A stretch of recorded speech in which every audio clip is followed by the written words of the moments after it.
Preventing infections requires healthcare providers who have knowledge of common infection and their vectors, an attitude of cooperation and commitment, skills necessary to provide safe care, use universal precautions. किसी भी infection को prevent करने के लिए हमें ऐसे health care providers या ऐसा स्टाफ चाहिए जिनके पास प्रॉपर नॉलेज हो किसी भी इन्फेक्शन का कि हाउ इट इज़ ट्रांसमिटेड, इसके काजेज़ क्या हैं, इसको हम प्रिवेंट कैसे कर सकते हैं, बेसिक जो है वो सेफ्टी के क्या रूल्स हैं, स्किल्स क्या हैं, एंटीसेप्टिक स्टरलाइजेशन टेक्निक्स, इन सब का जो है वो नॉलेज होना ज़रूरी। Required knowledge of the extent of the problem end of main causes, mode of transmission and type of infection, किस तरह का इन्फेक्शन है, फैलता कैसे है, काजेज़ क्या हैं, या फिर किसी भी प्रॉब्लम या किसी भी डिजीज़ की नोयत क्या है। Apply universal precautions, use personal protection methods, know what to do if exposed, and encourage others to use universal precautions. Report breaks in technique that increase patient risk.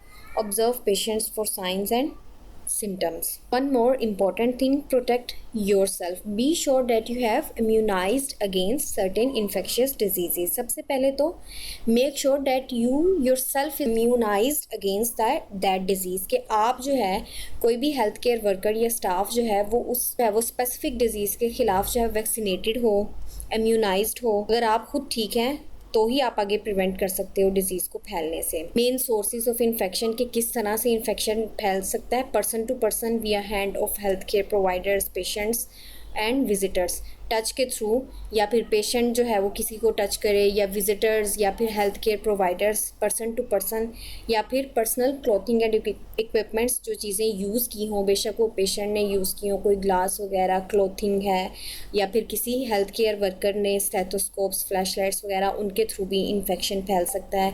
Environmental contamination, अगर आपने सफाई का ख्याल नहीं किया या रूम जिसमें patient admit है वहाँ पर उनका वेस्ट जो है वो प्रॉपर डिस्पोज ऑफ नहीं किया और वहाँ पर इर्द गिर्द इन्वायरमेंट में वो जो है वो इन्फेक्शंस हैं, पैथोजेंस हैं, तो उसके थ्रू भी जो है वो डिजीज़ फैल सकती है। एयरबोर्न ट्रांसमिशन, कि अगर जो है वो कफिंग, स्नीजिंग या इस तरह से कोई डिजीज़ है लाइक कोरोना वायरस, तो वो एयरबोर्न डिजीज़ है, एयर ड्रॉपलेट्स के थ्रू फैलती है।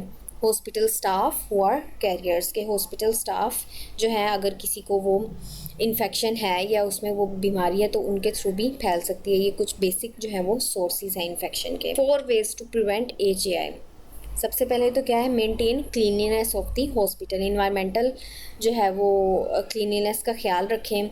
आपका अगर इन्वायरमेंट जो है वो फ्री ऑफ कंटेमिनेशन होगा, that means it is free of pathogens or free of infection. Personal attention to hand washing before and after every contact with a patient or object. अगर आपने पेशेंट को check किया है या check करना है तो उससे पहले और उसके बाद जो है वो हैंड वॉश करें। हाइजीन का जो है वो सबसे ज़्यादा ख्याल रखें। Use personal protective equipment whenever indicated, और उसके अलावा जब आपको ज़रूरत पड़े, अगर ग्लव्स की ज़रूरत है, personal protective equipments like gloves, gown, glasses, कुछ भी जो है वो यूज़ करें जब आपको ज़रूरत हो। Use and dispose of sharps safely, और इसके अलावा कुछ भी जो है वो आपने इक्विपमेंट्स या यूज़ किए हैं तो उनको प्रॉपरली डिस्पोज ऑफ करें, सिरिंजेस, नीडल्स वगैरह। Prevention through hand washing. Hand washing is the most important intervention before and after patient contact. Required knowledge and skills, how to clean hands, rationale for choice of clean hand practice, techniques for hand hygiene, protect hands from contaminants, promote adherence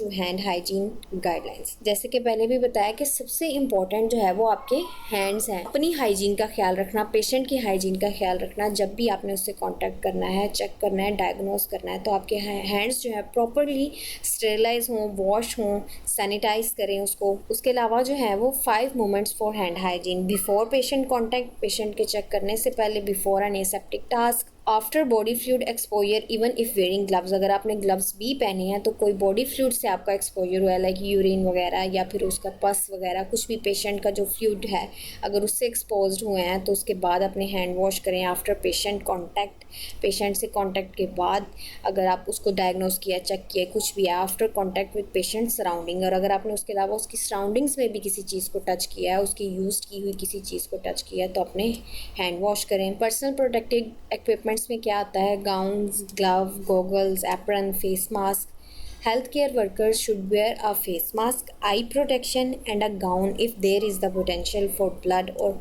other bodily fluids to splash.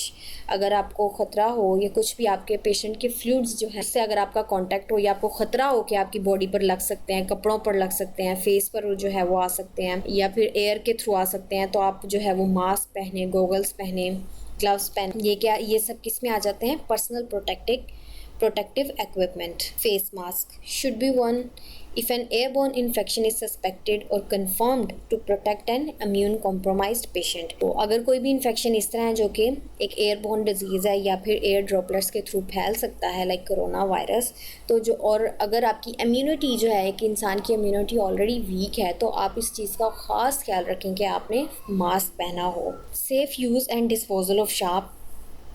Keep handling to a minimum. Do not recap needles, bend or break after use. या फिर needles को bend कर दें या फिर break या तोड़ दें उनको और proper dispose of करें. Discard each needle into a sharp container at the point of use. Do not overload a bin if it is full. अगर ये full हो जाए तो इसको overload नहीं करते रहें, जैसे ही full हो जाए तो उसको dispose of कर दें. Do not leave a sharp pin in the reach of children. और उसको बच्चों की पहुँच से दूर रखें. Thank you so much. ये था आपका आज का लेक्चर.